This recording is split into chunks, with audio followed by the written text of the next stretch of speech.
Thank you, Aline. Good morning, everybody.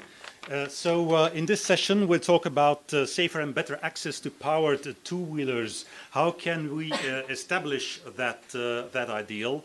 And especially, we'll talk about training, testing of motorcycle riders, and also licensing of motorcycle riders. So we're discussing the current rider scan outcomes in this field. And of course, it's always the objective is always to collect your input for the final project deliverables. And just to tell you something about the structure of this session, first of all, we're having a discussion of the rider scan outcomes by Aline. So she'll present the outcomes of the project. Then there will be space for your comments and your input. Afterwards, we'll have a presentation on the Irish access to powered two-wheelers, which seems quite different from what is going on in the rest of Europe. And then we'll have your comments and input on that system as well, and then some concluding remarks. So now I'd like to give the floor to Aline, first of all, for the presentation of the rider scan outcomes in this part. Thank you. I need the microphone again. Thanks. Okay, so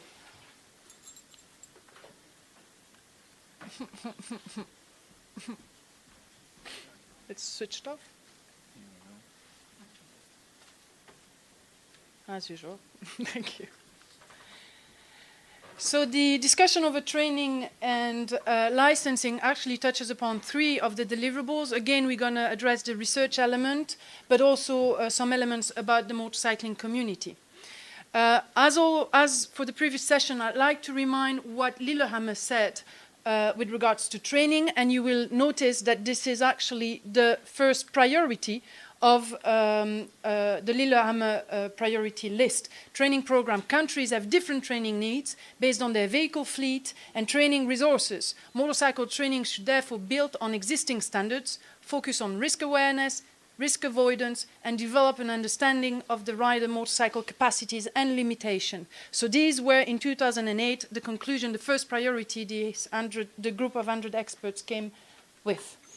And then we had also the communication from the Commission, which also, as a strategic objective, would like to work at improving education and training of all road users.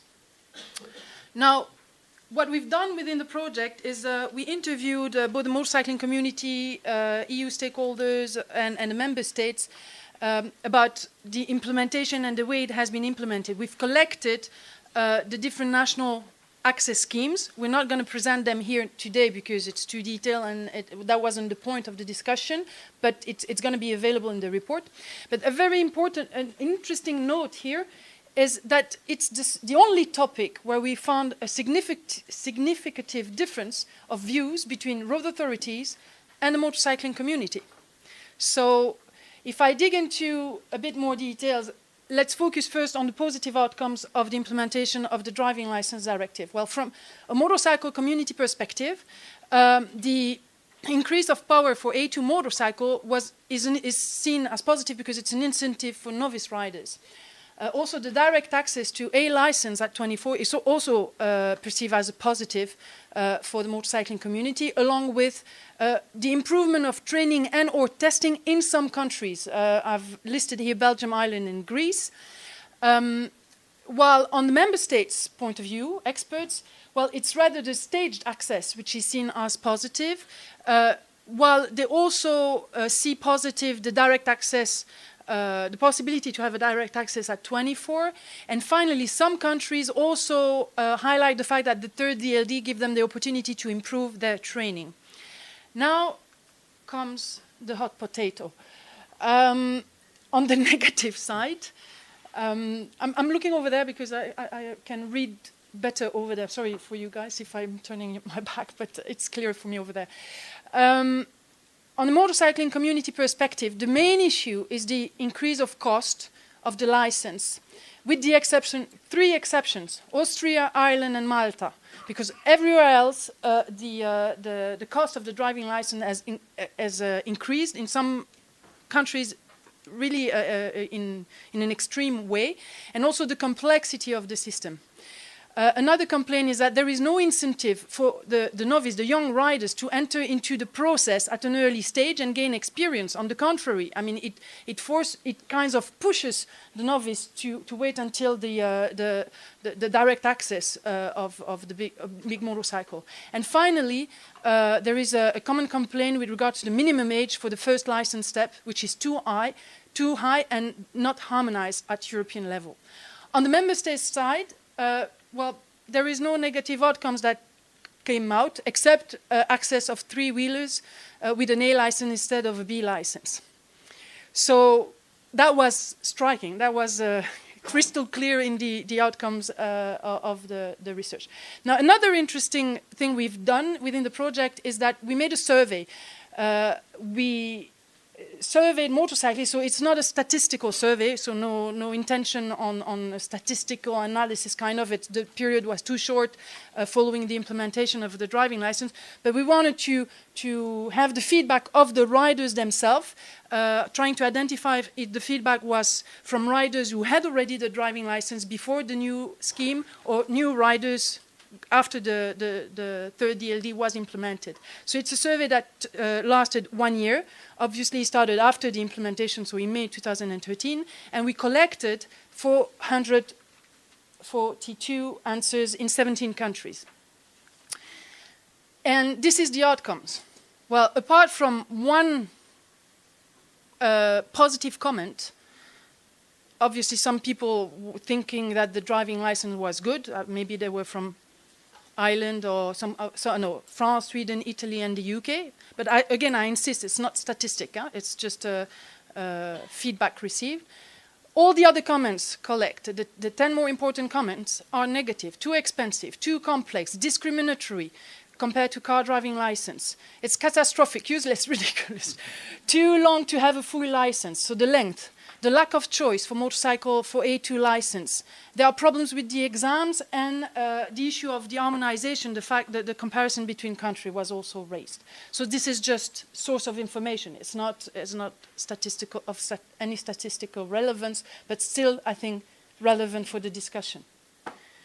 So there are recommendations, because we're not focusing just at highlighting the problems. So the motorcycling community priority would be to focus on training, risk awareness and prevention, and this should be integrated immediately at initial rider training steps.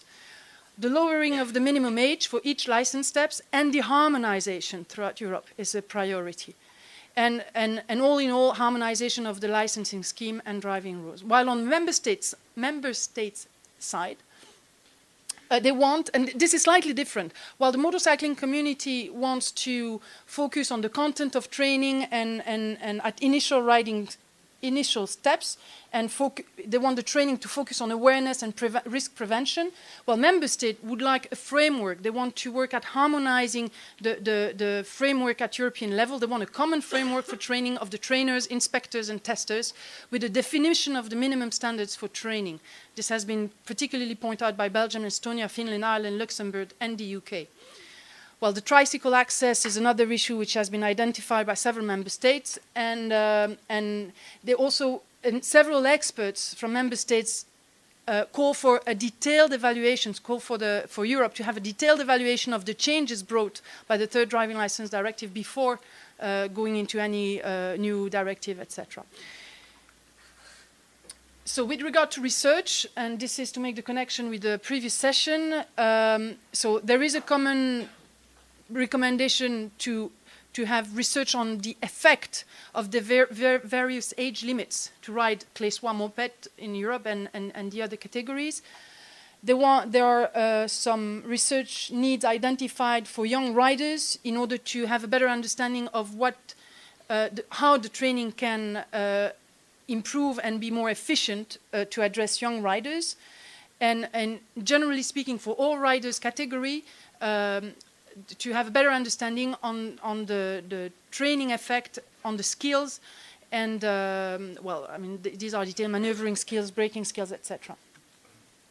So the question that came to me when finalizing this the workshop preparation is: Are there any other positive or negative outcomes not identified already by the project, which you are aware of in your country? Are there any additional recommendation to make for a third DLD midterm review and or a fourth one? And what are the views on the recommendation from both the motorcycling community and the member states experts? Okay. Thank you, Aline.